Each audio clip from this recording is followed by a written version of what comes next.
Estamos iniciando mais um programa Saúde em Dia. Hoje o nosso convidado é o cirurgião bucomaxilofacial Dr. Aloysio Ruelas. Aloysio, prazer tê-lo aqui conosco e podermos esclarecer muitas dúvidas, de nossos telespectadores. Prazer é meu, além de te considerar um amigo, eu te considero um grande profissional e é uma honra para mim estar aqui. Muito obrigado, a honra é nossa. Aloysio, vamos falar um pouquinho, antes de começarmos a falar algum assunto, a respeito da sua formação. Você é bucomaxilofacial e eu sei que você tem mais outros títulos aí. Inicialmente eu fiz odontologia, E depois me especializei, na época tinha um período de adaptação, me especializei em cirurgia e traumatologia e bucomaxilofacial, fiz residência por 3 anos. Depois eu fiz uma outra residência em cirurgia ortognática e sou especialista em farmacologia e fiz também um mestrado em engenharia biomédica na Unicamp. Estou terminando um mestrado em implantodontia na São Leopoldo Mandic. Puxa, muito bom. Porque é por aí. Mais ou menos isso. Já tem bastante, né, Aloysio? E falando então da tua formação, quais as áreas de atuação da tua especialidade? A minha especialidade, a bucomaxilo, ela é bem ampla, mas basicamente a gente trabalha com as correções faciais, Seja por deformidades devido ao crescimento, ou por sequelas de traumas na infância, ou mesmo traumas, acidentes automobilísticos. Também trabalhamos com essa outra área de reconstrutiva, com tumores, Reconstrução pós-cirurgia oncológica. Trabalhamos também com implantodontia, no caso das perdas dentárias, É uma especialidade bem ampla. E acredito, não sei, talvez a maioria dos casos que você atende, provavelmente por acidente, por trauma. A maior parte. Eu tenho uma linha, que como eu fui um dos primeiros dessa geração de bucomaxilo, na faixa aí de 50 anos, eu fui um dos primeiros a fazer a cirurgia ortognática no interior. Então até a gente é credenciado pelo governo do estado e tal para fazer pelo SUS as cirurgias ortognáticas. Puxa, então, muito bom. Eu tenho um volume muito grande, eu estou chegando a 1.000 cirurgias ortognáticas, mas de trauma eu tenho mais de 2.000 também. Então assim, o maior volume ainda é o trauma. Ainda é o trauma. Mas eu tenho bastante cirurgia reconstrutiva também. E quais seriam as origens dessas deformidades faciais? As deformidades faciais, normalmente, elas estão ligadas ao crescimento ou a algum trauma na infância. Então, por exemplo, uma pessoa, a gente classifica as maloclusões, por exemplo, classe 1, classe 2, classe 3, que é essas pessoas que têm o queixo proeminente ou que têm o queixo pequeno, que não respiram pelo nariz, porque o terço médio da face é curto. Essas deformidades, elas normalmente advêm do crescimento. Ou de traumas, por exemplo, uma criança caiu na piscina e bateu o queixo, afetou a zona de crescimento, aí a mandíbula dela não cresce, por exemplo. Aí vai gerar uma mandíbulazinha menor, isso vai mudar o formato da maxila. Então as deformidades, elas têm diversas origens, mas normalmente é um fator genético e que se acentua durante o crescimento da criança. E de uma maneira geral sempre tem uma correção? Sempre tem uma correção. A correção disso aí é multidisciplinar. A gente tem que avaliar com um ortodontista para ver a posição dos dentes, quando que é mais indicada a cirurgia, se a gente intervém durante o crescimento para evitar uma cirurgia no futuro. Mas hoje em dia é muito difícil uma criança hoje, se ela for bem orientada, ela cair na cirurgia ortognática, que são bem menos casos do que antigamente. Eu opero muito adultos que não tiveram essa intervenção na infância e na adolescência. Hoje, eu acredito que daqui 20 anos, o volume de cirurgias corretivas por problemas de crescimento vai diminuir muito, porque já existe um trabalho preventivo. E já está fazendo, tendo uma procura maior. Uma procura maior, uma consciência maior da população, Ô Luiz, uma má oclusão com deformidade dentofacial, o que vem a ser isso? Então, a gente classifica pelos dentes a oclusão normal de uma pessoa. A gente fala que é chave de oclusão. Muita gente fala o paciente tem uma oclusão classe 1. Classe 1, que seria considerado normal, na verdade é uma classificação de uma maloclusão. Então a gente prefere falar que é uma chave de oclusão. Os dentes, eles se encaixam de uma forma perfeita. Quando a pessoa não tem esse encaixe perfeito dos dentes, aí a gente fala que é uma maloclusão. Certo. Nessa maloclusão, eu posso ter o terço da face diminuído com o queixo proeminente. Aí é o que a gente classifica como classe 3. Tá. Às vezes, eu tenho o queixo diminuído com a parte superior projetada, que a gente classifica de classe 2. Né? Então, o que acontece? Às vezes, a pessoa herdou um padrão genético da mãe na mandíbula, com um padrão genético terço médio do pai na maxila. Sei lá, algo assim. Os dentes com discrepância de tamanho. Todos esses fatores, à medida que a criança vai crescendo, uma criança que não amamentou e uma que amamentou. Uma criança que amamentou tende a desenvolver a face mais normalmente do que uma que não amamentou. Então, todos esses fatores somados podem levar a um rosto diferente do padrão considerado normal. E graças a Deus tem tratamento, né? Tem como corrigir. Tem, e hoje a cirurgia ortognática evoluiu demais. Quando eu comecei a fazer, eu tinha que fazer, por exemplo, se eu operava uma maxila, eu tinha que fazer uma suspensão no crânio para manter ela na posição dela. Hoje você tem materiais de síntese super modernos. Eu faço uma cirurgia que eu fazia em 10 horas no começo da minha carreira, hoje em dia eu faço em 4. Então, assim, a evolução dos biomateriais, né? Não tem como. Ficou bem, a morbidade caiu muito, né? Graças a Deus. Então, hoje, graças a Deus, né?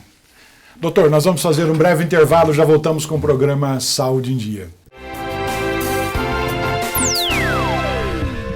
Voltamos com o programa Saúde em Dia. E hoje com o nosso convidado, doutor Aloysio Ruelas.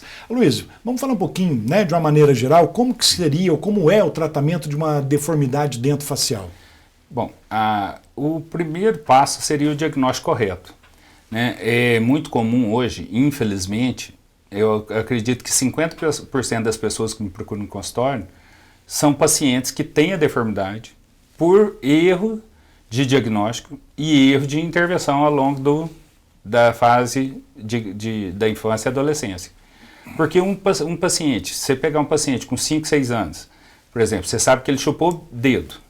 Se ele chupou o dedo, ele já tem aquele palato profundo, que você olha aquele perfil de maxila com os dentinhos para frente. Então, tá com 5, 6 anos? Bom, eu vou pensar, vou fazer uma disjunçãozinha na maxila dele agora, aumentar a maxila dele um pouquinho para melhorar a respiração nasal. Quando ele entrar na puberdade, eu mando ele para o ortodontista intervém com o aparelho ortodôntico, eu tiro ele da cirurgia. Aliás, eu tenho uma filha que passou exatamente por isso.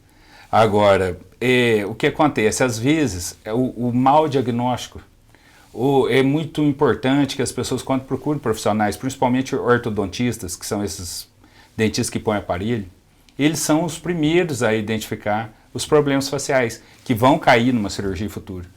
E esses pacientes, é importante que quando a mãe leva o seu filho num ortodontista, que ela procure saber se ele realmente tem uma formação adequada, se ele realmente tem um registro do conselho de classe para exercer ortodontia. Tem uma referência, né, Luiz? Tem uma referência. O Brasil hoje tem a ABOR, que é uma associação que cuida dos ortodontistas, tem o CRO, que cuida disso, para que não caia num tratamento, porque é muito comum eu pegar pacientes assim, com 12, 14 anos, que já passaram o surto de crescimento, que seria a melhor época para tratar durante o surto de crescimento, que seria 2 anos após a menarca, ou dos aparecimentos dos caracteres secundários sexuais, e a criança está com 14 anos, já tem os 2 anos, por exemplo, da menarca, e a intervenção foi incorreta. Aí ela vai cair numa cirurgia que não precisava.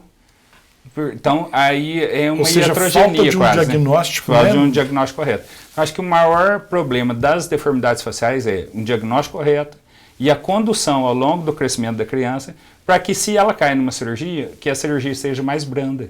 Né? E procurar sempre um profissional sempre especializado, para um profissional sério, para não querer tratar uma coisa de uma maneira, sendo que poderia ser conduzida de outra maneira e resolver o problema, né? Não piorar o problema no futuro. Com certeza. E eu sou da tese do Pitangui, né? Que construí minha casa com as cirurgias que eu realizei e fiz meu nome com as que eu não realizei. Né? Eu acho que a indicação do tratamento é muito mais importante do que a execução em si. Né? Luiz, por que é importante, né, o tratamento ortodôntico antes de uma cirurgia corretiva? Então, hoje existe uma linha de profissionais, que eu não sei se isso é bom ou ruim, não estou questionando isso, que têm operado as deformidades faciais sem o uso prévio do aparelho ortodôntico. No meu modo de agir, eu sempre opero após o uso do aparelho ortodôntico. Por quê? Porque o aparelho ortodôntico não vai corrigir a deformidade, vai só posicionar os dentes para que quando eu execute a cirurgia, fique fácil, eu tenho já esteja na posição correta. Já esteja na posição. Porque como que eu vou prever a posição óssea se os dentes estão mal encaixados? Então eu acho necessário, acho bem melhor encaixar os dentes antes, né, nos modelos, para que quando eu opere, a posição óssea reflita realmente a posição verdadeira do equilíbrio crânio-facial daquele paciente. Luiz, qual é a melhor época para se iniciar um tratamento? Ortodôntico? Ortodôntico. Na puberdade, antes do surto de crescimento. Quando inicia o surto de crescimento, você identificar esse surto de crescimento é importante para o ortodontista, porque ele pode aproveitar o crescimento facial para ganhar espaços, para posicionar melhor os dentes e para diminuir a extensão da cirurgia que eu vou executar. Então, às vezes, por exemplo, eu teria que fazer um avanço de maxila de 15 milímetros. 15 milímetros é muito avanço. Então, até 10 eu consigo com facilidade. Às vezes, uma melhora na posição dentária impede que o movimento que eu ia fazer de 15 seja necessário. Aí eu caio um movimento de 15 milímetros para 10. Isso melhora muito em termos cirúrgicos, em termos de morbidade, então, de evitar enxertos, né? Mas tem paciente que é sindrômico, tem paciente que, mesmo com a intervenção ortodôntica, não cresce mesmo paciente normal, aí as cirurgias ficam mais amplas, né? Necessidade de enxerto, extração óssea. E tem uma idade limite para se realizar esse tratamento? Então, a cirurgia, a gente deve iniciar, o melhor é iniciar o tratamento durante a puberdade para operar logo depois do crescimento, tipo 18, 19, 20 anos. Agora, o paciente mais velho que me procura, mulheres acima de 30 anos, mulheres acima de 30, 35 anos já começam a ter variações hormonais que aí eu preciso compensar essas variações hormonais para poder operar, por causa da perda de massa óssea, né? Comum nas mulheres. Certo. Agora o homem já assim, na faixa de até 50 anos eu tenho operado homens, eu já operei homens até de 60 anos, sem problema nenhum. Se ele tiver uma saúde geral boa, tranquilo. A mulher também, mas a mulher, depois dos 35, precisa dessa compensação para que não tenha recidivos, principalmente nos avanços de mandíbula, porque as mulheres têm mais tendência, se avança a mandíbula, a tendência de recidiva é maior por causa dessa perda de massa óssea. Da massa óssea, né? Então, assim, mas aí a gente entra em contato com o ginecologista dela, o endocrinologista, e pede para que eles façam uma compensação para que a gente conduza o tratamento da melhor forma possível. Né? Doutor, nós vamos fazer um breve intervalo, já voltamos com o programa Saúde em Dia. Voltamos com o programa Saúde em Dia. E hoje com o nosso convidado, cirurgião bucomaxilofacial, Dr. Aloysio Ruelo. E neste bloco também a presença da Juliana com as perguntas, como sempre, de nossos telespectadores. Tudo bem, Juliana? Tudo jóia, doutor Luciano. Isso daí, recebi as perguntas aqui dos nossos telespectadores para que o Aloysio possa estar respondendo, tirando as dúvidas daqueles que mandaram as perguntas e também nossa.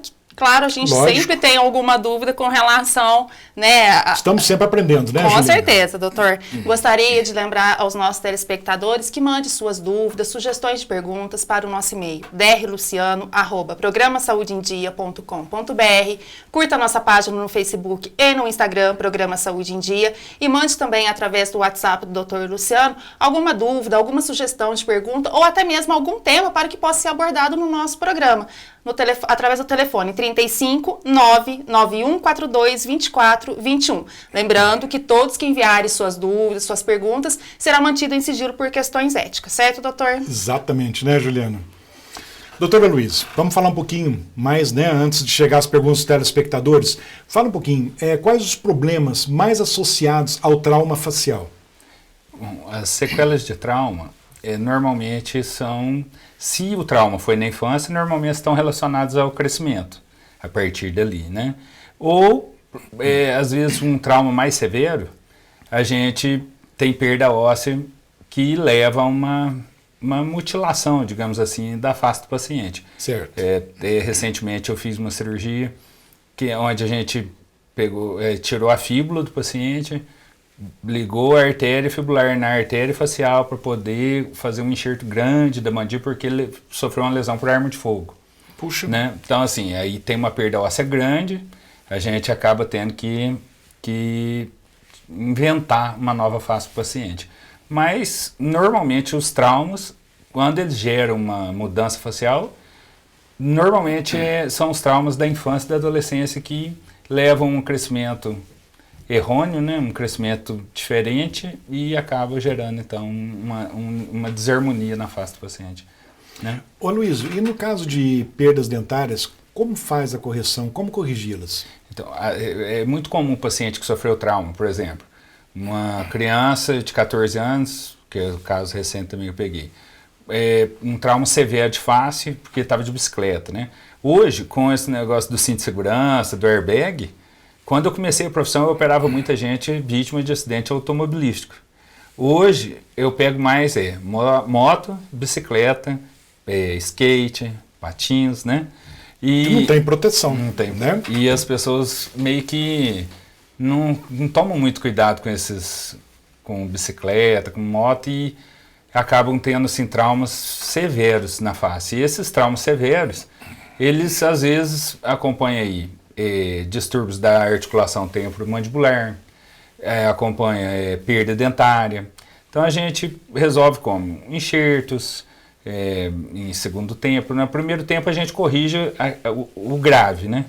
Tira ele do risco. Depois a gente então faz enxerto, faz alguma prótese, tipo uma prótese de ATM, para poder recuperar os dentes com implantodontia, implantes dentários, né? Doutor, você pode responder as perguntas dos nossos telespectadores? Com certeza. Vamos lá, Juliana. Vamos sim, doutor. Doutora Luísio, qual o tipo de profissional que pode realizar a cirurgia ortognática?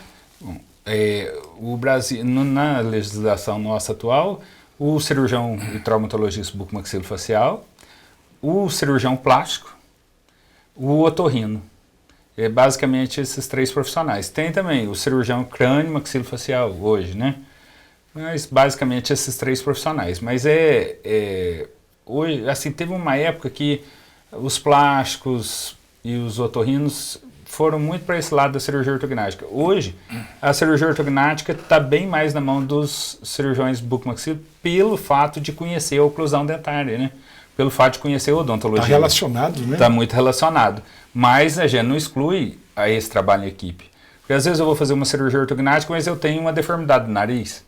Eu posso operar o nariz, mas eu não me considero mais apto a corrigir uma deformidade do nariz. Aí eu chamo um colega plástico, eu chamo um colega otorrino. Né? Eu acho que todo mundo pode fazer tudo dentro das especialidades, desde que seja com consciência e com qualidade. Né? Desde que esteja apto, né? Apto. Com certeza. No Brasil, doutor, há locais especializados nessa preparação de profissionais? Sim, a gente tem residências em cirurgia bucomaxilofacial excelentes no Brasil hoje. E eu considero a odontologia brasileira uma das melhores do mundo. E a cirurgia bucomaxilofacial acompanha, porque vem dessa escola, né, americana, mesmo modelo americano.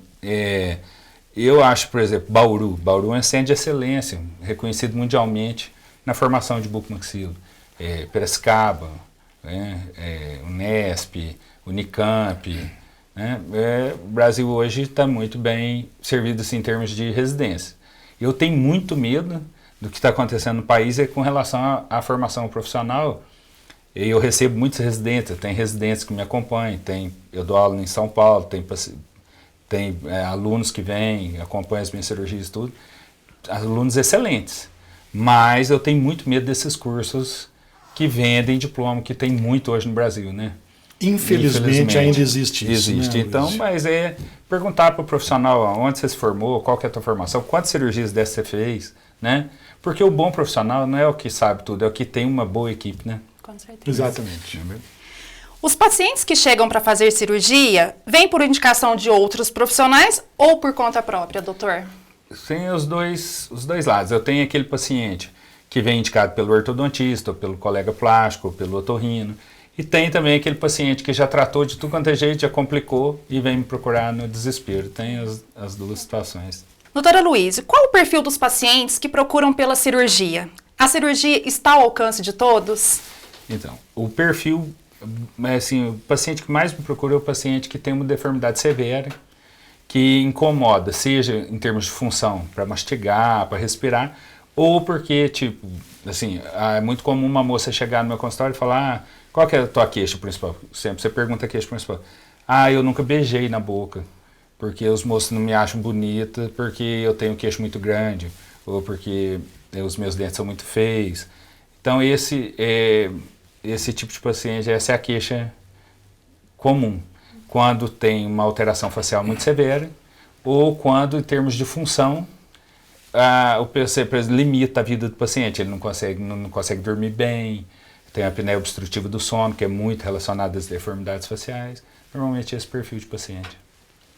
Bom, doutor Luciano, por hoje foram essas nossas perguntas. Infelizmente, né, Juliana? Até por questão do tempo também. Né? Gostaria de agradecer a participação dos nossos telespectadores, a audiência também. Gostaria de lembrar mais uma vez que envie suas dúvidas, suas perguntas e até mesmo algum tema para que possa ser abordado no programa, através do e-mail drluciano@programasaudeendia.com.br. Curta a nossa página no Facebook e no Instagram, Programa Saúde em Dia. E também pode estar mandando através do WhatsApp do Dr. Luciano, pelo telefone 35 99142 2421. E até a próxima semana, se Deus quiser. Se Deus quiser, né, Juliana? Doutora Luísio, antes de encerrarmos, eu gostaria, se possível, que você deixasse uma mensagem para os nossos telespectadores. Bom, o que eu poderia deixar dentro da minha profissão como uma direção para as pessoas que estão assistindo é que tenha consciência, observe seus filhos, como eles dormem à noite, como eles respiram. Ele respira muito pela boca, ele chupa dedo, chupa bico. Você está percebendo que o rostinho dele está ficando diferente? Procura um profissional o quanto antes possível. Um profissional competente, que você tenha consciência da formação desse profissional, porque nós temos excelentes profissionais em todo o Brasil hoje, mas o papel dos pais na observação do crescimento do filho. Você não quer ter um filho excluído, que sofra bullying na escola porque ele é queixudo, ou porque ele tem o dentinho para frente, ele chama ele de Mônica. Então, observe. Né? E controle a alimentação, os hábitos, né? Não é legal chupar bico, não é legal chupar dedo, não é legal alimentar mal. Né? Então, acho que o papel da família é muito importante na orientação do tratamento. Doutora Luísio Ruelas, muito obrigado pela presença. Obrigado, Juliana, muito obrigado pela presença. Chegamos então ao final de mais um programa Saúde em Dia. Fiquem com Deus e até o próximo programa.